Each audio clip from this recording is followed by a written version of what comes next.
El meu nom no és Irina. Aquesta és la quarta novel·la de l'escriptor i periodista valencià Xavier Aliaga. Una història d'adolescents oberta a tots els públics amb el rerefons de l'amor per la literatura. El llibre es va presentar a la Fira del Llibre i es va convertir en un dels treballs en valencià més venuts.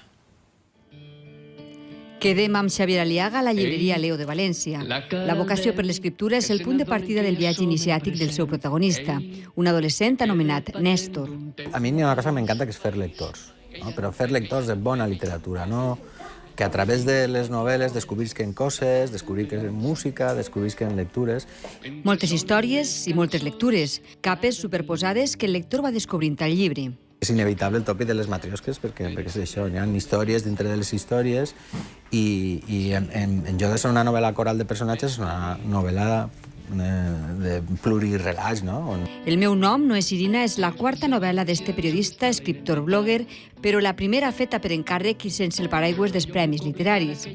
De la mà d'Irina, un amor adolescent, Néstor descobrirà Ana Karenina, tot i que cadascú té el seu propi llibre iniciàtic. Probablement Los cachorros, de Vargas Llosa. Sí. Després La ciudad de los perros.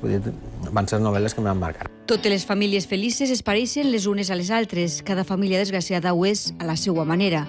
Així comença Ana Karenina. Les reflexions de Tolstoi ben bé podrien haver sigut les del nostre protagonista.